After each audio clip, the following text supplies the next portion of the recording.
경제 현안을 보다 쉽게 풀어보는 경제 읽기 시간입니다. 네, 현재 전국 상황이 경제에는 어떤 영향을 미칠지 김대우 경제학 박사와 함께 짚어보겠습니다. 어서 오세요. 네, 반갑습니다. 네, 안녕하십니까. 윤석열 대통령 탄핵안이 국회에서 폐기된 이후에 정치적 불확실성이 확대되면서 환율이 출렁이고 있습니다. 원달러 환율 상단을 1,500원까지 열어둬야 한다는 전망이 나오는데 1,500원에 도달한다면 어떤 영향을 미칠까요? 예, 지금 이 시각 현재 환율이 달러당 1,436원인데요. 예. 이 환율은 이 비상계엄령이 발동되었을 때 그날 밤에 올라갔던 피크 환율 1,442원보다는 조금 낮은 수준입니다. 예. 그래서 이 현재 우리나라 환율 상황이 엄중하기는 하지만 그러나 비상계엄령 상태에 비해서는 아직은 좀 낮다. 그러니까 지금 폭발적인 위기 상황이라고 단정하기는 좀 어렵다. 그렇지만 여전히 지금 환율이 올라갈 그런 요인들은 많이 안고 있다 이래 보는데요. 지금 환율은 우리 IMF 금융 위기 당시에는 거의 장중에 2,000원까지 올라가기도 했거든요. 예. 뭐 그런 면에서 1,500원이라는 환율 자체가 뭐 한국 경제를 흔드는 그런 결정타가 되지는 않을 것입니다.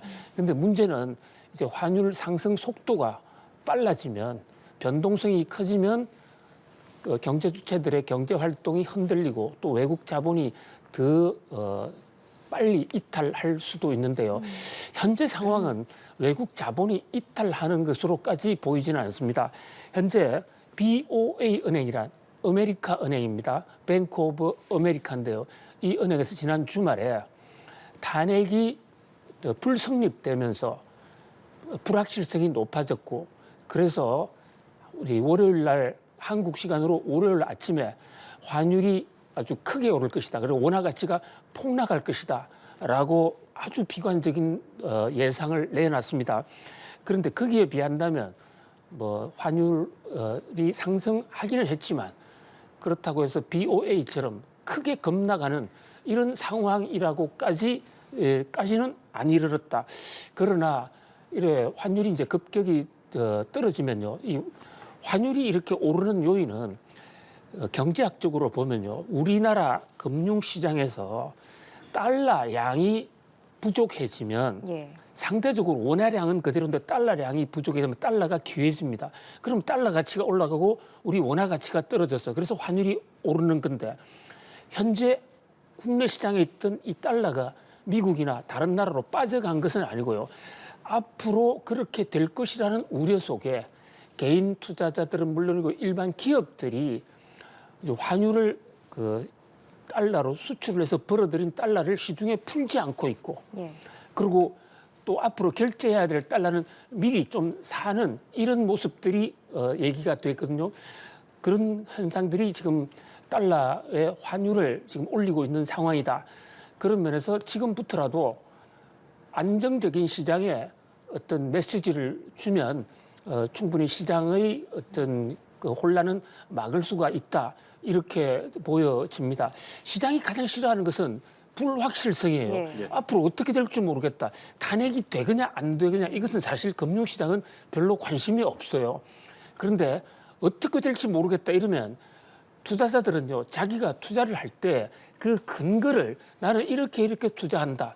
또 이래서 투자를 회수한다. 이걸 밝혀야 되는데 그거 자체를 판단할 수 없는 이런 불확실 속에서는 아예 투자를 주저할 수밖에 없다. 그런 면에서 확실성, 이 불확실성의 제거가 우리 금융시장 안정을 위해서 가장 큰 과제다 이렇게 볼 수 있겠습니다. 예, 만약에 지속적으로 원화 가치가 하락을 하게 된다면 수입 물가가 오르게 되잖아요. 특히 우리나라가 식량 자급률이 낮아서 식품, 원재료 등을 많이 수입하는데 이렇게 원재료 가격이 오르면 당연히 밥상 물가 오를 거고요. 그래서 소비가 위축되면 내수 부진 더 심해지는 거 아닌가요? 예, 환율이 오른다는 것은 결국 우리나라 돈 가치가 떨어진다는 얘기인데요. 지금 앵커님 잘 지적하신 대로 우리가 생필품에 필요한 곡물이나 또는 이 겨울에 엄동설한을 낳은 이런 석유, 가스 같은 것은 상당수를 외국에서 수입하고 있습니다. 그런데 우리 돈 가치가 낮기 때문에 국제시장에서 가격이 변하지 않더라도 똑같은 양의 원유를 또는 똑같은 양의 곡물을 사오는데도 우리나라 환율 상승 부분만큼 우리나라 돈을 더 내야 되고 예. 그런 만큼 그것이 수입 물가의 폭등으로 오게 되거든요. 현 단계에서 환율이 올라갔을 때 우리 거시경제에 미치는 가장 큰 영향은 바로 물가의 상승입니다. 물가가 올라가게 되면 가뜩이나 지금 어려운 서민 가게, 특히 내수가 부진한데요. 물가 오른 것만큼 물건을 더 못 사기 때문에 내수는 더 부진해질 수밖에 없습니다. 또 하나 문제는 이 환율이 오른다는 것은 우리 돈 가치가 떨어진다는 것이 이것은 우리 국민들이 모두 저마다 조금씩의 자산을 가지고 있습니다. 그 자산 가치가 모두가 다 떨어진다는 거예요. 우리는 밖에 나가면 환율 상승이 어떤 통화 가치가 떨어진다는 게 어떤 것을 환전할 때 좀 느낄 수가 있습니다만은 국내에 살아 있을 때는 잘 못 느껴요. 그러나 결국 이것이 국부의 유출로도 이어질 수가 있습니다. 그런데 이제 장점도 있어요. 그것은 환율이 이렇게 오르면 수출은 더 잘 됩니다. 그런 면에서 수출 기업들은 뭐 일부 호재를 누릴 수도 있지만 그러나 환율 변동폭이 너무 크면 원자재 조달을 못해서 또 수입을 하지 못해서 수출 주문이 있더라도 제대로 되지 못하기 때문에 이 변동성, 급격한 변동은 어떤 경우에도 좋지 않다. 그런 면에서 환율 변동을 막는 것이 우리 금융 당국의 최대의 과제다 이렇게 볼 수 있겠습니다. 네. 비상계엄 사태 이후에 국내 증시가 그야말로 휘청이고 있는데 전체 상장 주식의 3분의 1이 52주 신저가를 기록을 했고요. 코스피, 코스닥 모두 연중 최저점을 찍었습니다. 하락세가 예상은 됐지만 하락세가 너무 가파르거든요. 그렇습니다. 지금 우리나라의 주식은 올 초부터 다른 나라가 오르는 것과 반대로 하방 밑으로 좀 떨어지고 있었는데요. 여기에는 이제 우리 경제가 좀 내년에 좀 좋지 않을 것이라는 우려, 거기다가 대기업들이 쪼개기라든지 물적 분할 이런 어떤 전략이랄까요? 밸류업에 반대되는 이런 소액주주들에 대한 죽이기 이런 행태들이 이어지면서 우리 주가가 좀 떨어졌는데 정치적인 그 불안까지 생기면서 그래서 외국 자본들이 들어오지 않고 외국 자본들이 지금 이번 사태 이후에 계엄령 사태 이후에 1조 이상 나갔죠. 그런데 그보다 더 중요한 것은요. 한국인들, 한국 투자자들 이른바 서학개미라는 분들 한국 증시 이제 희망 없다라고 하면서 금융기관을 통해서 미국 증시라든지 이런 데로 빠져나가는 이른바 해외 투자 주식 이민자들이 늘어나고 있거든요. 이것은 바로 그 사람들이 주식 투자하는 만큼 달러가 빠져나가기 때문에 환율을 더 올리게 됩니다. 지금 환율 상승이 주식 외국 자본의 도입을 막고 외국 돈을 빠져나가게 하는데 외국 돈이 빠져나가면 다시 환율이 오르는 그런 악순환이 생기고 있습니다. 이 악순환의 고리를 과연 어떻게 차단하느냐. 이것은 역시 앞으로 한국 경제 질서 있게 조정을 받을 거야. 오히려 박근혜 대통령 탄핵 때라든지 이럴 때는 주가가 더 올랐습니다. 그런 점에서 불확실성의 제거와 안정적인 민주주의 시스템에 따른 어떤 질서 있는 전환, 여기에 대한 국제사회에서의 확신을 주는 게 무엇보다도 중요하다고 하겠습니다.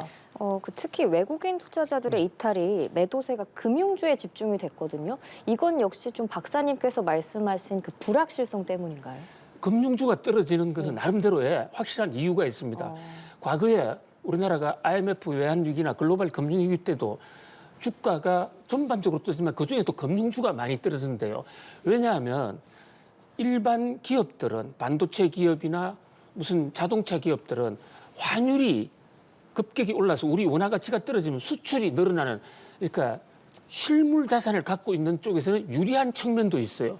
그런데 금융 회사들은 실물 자산이 없습니다. 모두 가지고 있는 게 금융 자산이에요. 그런데 우리나라 돈 가치가 떨어지니까 은행들은 다른 어떤 기업보다도 이 회사의 실질 가치가 더 빨리 떨어지는 것이죠. 거기다가 금융기관들은 상당 부분 전액은 다 그렇지가 않습니다. 일정 부분을 필요한 자금을 해외로부터 조달해내는데 그게 만기가 되면 갚아야 되거든요. 환율이 오르면 그만큼 더 많은 원화 자산을 외국에다가 돌려줘야 되기 때문에 단기적으로 환율이 오를 때 가장 큰 충격은 이제 금융주에 집중되고 있는데 실제로 지난 일주일간 KB금융 또 신한금융 이게 10% 이상 떨어져 일주일 만에 큰 폭의 하락세를 기억하고 있습니다. 그래서 금융주가 떨어진다는 것은 그만큼 지금의 주가 하락이 환율 요인에 의한 게 크고 환율은 외국인 자본들이 안 들어오고 또 빠져나가기 때문이다. 그것은 불확실성, 안개전국 때문에 생기는 것이다. 이렇게 종합 정리해 볼 수가 있습니다. 예, 금융당국이 그래서 10조 원 규모의 증시 안정펀드 그리고 40조 원 규모의 채권시장 안정펀드 등 시장 안정 조치를 적기에 시행하겠다고 나섰는데 이게 과연 효과가 있을지 궁금하고 또 유동성 투입으로 금융시장을 안정시키는 데에는 효과가 있어도 한계 역시 있지 않을까 궁금한데요. 그렇습니다. 우리나라 지금 외환 보유고도 1,480억 달러로 세계에서 빅7, 세계 7위 정도로 상당히 많습니다. 그래서 금융위기에 대응할 수 있는 실탄, 그것은 과거에 우리 금융위기 때하고는 다른 나름대로 펀더멘털은 매우 튼튼한 상황이고 또 증시 안정펀드 10조 이미 조성돼 있고 또 채권 안정펀드도 40조. 그런데 이 돈은요, 지금이라도 무한정 투입은 할 수는 있습니다만은 만약에 투입했다가 오히려 빠져나가는 사람들에게 그러니까 더 속도를 가속화시킬 수가 있어요. 그러니까 지금 현재 주가가 떨어지면 주가 떨어지는 상태에서는 과거의 본전이 생각나서 시장에서 빠져나가지 못하는 사람들도 일부 있는데 주가가 떨어질 요인이 있는데도 불구하고 정부의 정한 펀드라든지 채권 안정 펀드가 집중 투자가 돼서 주가가 어느 정도 유지가 된다면 오히려 더 많이 빠져나갈 수도 있거든요. 그러면 정부의 고민이 있는 겁니다. 그러니까 정부가 결심만 하면 직접적으로 시장에 개입해서 일시적으로 상당한 자금을 투입해서 막을 수는 있는데 2차, 3차 쇼크가 있을 수 있기 때문에 정부로서는 그 투입 시점에 대해서 여전히 신중할 수밖에 없고요. 또 이렇게 무한정 돈을 풀게 되면 우리나라 돈 가치가 떨어져서 환율은 더 오르게 됩니다. 이런 여러 가지 경우의 수를 생각하기 때문에 정부 입장에서는 입체적이고 다각적인 지금 개입을 타이밍 이런 것을 생각하면서 서서히 풀었다가 또 경우에 따라서 많이 풀었다가 이렇게 다양한 정책을 쓰고 있거든요. 두 가지 핵심은 한 가지는 우리가 시장을 조절할 수 있는 실탄은 상당히 여유가 있다. 그러나 그것을 한꺼번에 쓰기에는 정부 입장에서도 부담이 있기 때문에 타이밍을 노리면서 다양한 접근을 해나가고 있다. 이렇게 정리해 볼 수 있습니다. 타이밍을 노리면서 다양한 접근이 필요하다고 하셨는데 그럼 우리 증시가 대내외 신뢰를 좀 회복하려면 증시 안정펀드나 채권시장 안정펀드 외에는 어떤 대책이 필요할까요? 좀 있을까요? 그런 대책이? 가장 중요한 것은 누누이 말씀드리는 대로 정치적인 상황이 체계 있게 어떤 자본주의 또는 물론 민주주의 절차에 따라서 아주 질서 있게 변화될 것이라는 그런 인식을 주는 거. 그 밖에도 정부의 예산 문제라든지 정부의 내년도 경제 운영 계획 이런 것도 정치 상황에 흔들리지 않고 체계적으로 계속 진행이 되는 것이 시장에 신뢰를 주는 데 중요하고요. 특히 중요한 것은 국제 신용 평가 회사들의 한국 국가 신용 등급인데요. 다행입니다만은 지금 현재까지는 신용 평가 회사들이 한국에 대해서 부정적인 평가를 하고 있지 않습니다. 등급을 더 떨어뜨리겠다는 얘기도 하고 있지 않거든요. 통상적으로 이런 계엄 상황이라든지 또는 탄핵이라는 이유만으로 주가가 그렇게 크게 떨어지지는 않습니다. 실제로 노무현 대통령 탄핵이라든지 박근혜 대통령 탄핵 때도 그렇게 금융시장이 심하게 요동치지는 않았습니다. 그런데 이제 문제는 지금 일각에서 골드만삭스가 그런 얘기를 했죠. 한국의 이번 탄핵 상황은 과거의 두 번 탄핵, 그러니까 2006년과 2016년과는 좀 다르다. 그때는 상당히 체계 있고 질서 있기 때문에 이번에는 계엄령 사태란 것도 야기가 됐기 때문에 현재까지는 비교적 질서를 지키고 있지만 어떻게 될지 모르기 때문에 그게 대해 불안해하는 투자자들이 좀 있다. 결국은 신뢰 회복, 정치, 경제, 사회 제도 이런 면에서의 신뢰 회복이 훨씬 더 중요하고요. 이 실탄 부분은 그러니까 실탄을 많이 투자하지는 않더라도 좀 듬직하게 좀 더 많이 갖고 있으면 시장이 그만큼 신뢰를 더 하지 않겠는가 그런 생각을 해봅니다. 예, 흔들리지 않는 체계의 필요성을 말씀해 주셨고 시장 불확실성이 고조되니까 금융당국이 금융지주 회장까지 포함한 긴급 점검 회의를 개최했습니다. 재계에서는 비상경영 강화 등 분주한 모습을 보이고 있는데 지금 기업들이 가장 우려하는 부분은 어떤 부분인가요? 예, 지금 이 금융 환경이 급격히 변화할 때요. 실물 경제에서는 꼭 써야 될 돈인데 갑자기 자금을 조달하지 못해서 예, 그리고 한두 달이면 충분히 판매 대금을 받을 수도 있는데도 불구하고 흑자 도산을 하거나 또 흑자인데 부도가 나는 수가 있거든요. 이런 사태를 막는 것이 지금 상당히 시급한 과제로 보여집니다. 뭐 정부도 문제의 심각성을 잘 알고 있고요. 금융지주 같은 곳에서도 그런 면에서 유동성 조절, 그러니까 흑자 도산하는 기업이 없도록 튼튼한 상황인데 자금 순환이 일시적으로 안 되는 그런 것을 막는데 지금 주력을 하고 있고 또 정부도 긴급 투융자 제도를 좀 적극 활용하고 있습니다. 뭐 그런 상황에서 아직까지는 이 금융 상황이 케이오스 상태는 아니고 현재로서 그런 대로 견딜 수 있는 상황으로 유지되어 가고 있다. 그러나 변동성이 심하면 언제 어떤 상황이 올지 모르니까 최악의 경우에 플랜 B, 플랜 C 이런 것도 같이 세워놔야 할 것으로 보여집니다. 네, 실제로 지금 우리 경제 상황을 바라보는 국제사회의 시선도 심상치가 않습니다. 계엄 사태 후폭풍을 한국 국민이 고스란히 짊어지게 될 거다 이런 얘기도 나오고 있는데 이 목소리는 어떻게 들으셨어요? 예, 지금 한국 증권 시장에 대해서 그동안에 코리아 디스카운트라는 말이 있었습니다. 디스카운트를 깎아버린다 이런 얘기인데요. 똑같은 상황, 재무제표, 그러니까 매출이 많고 이익이 튼튼한 재무제표를 가진 기업이라도 미국이나 유럽 기업, 일본 기업하고 똑같은 상황 또는 그게 한국이 더 좋다 하더라도 주가 면에서는 한국 기업이 좀 낮은 억울한 점이 있었습니다. 예. 그 대목에서 우리 경제인들이나 이코노미스트들은 좀 억울하다. 이것은 국제사회의 편견 때문이다.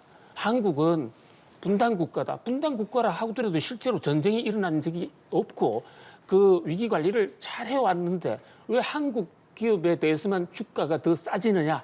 이런 면에서 우리가 이제 밸류업 운동도 했고 좀 한국 주식이 제대로 평가를 받았으면 한다는 노력도 많이 했습니다. 그런데 포브스라는 이 경제 저널에서는요.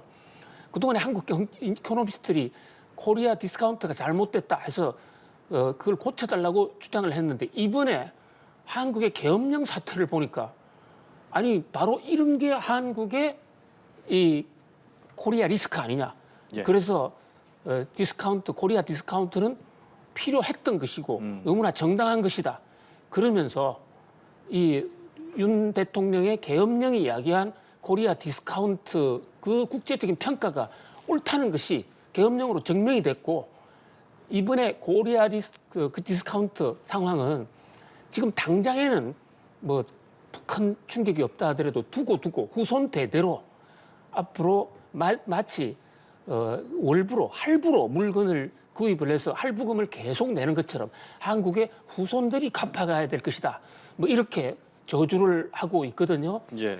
그런데 뭐 그런가 하면 또 S&P라든지 무디스 같은 경우에는 한국이 이 위기를 잘 극복할 것이다.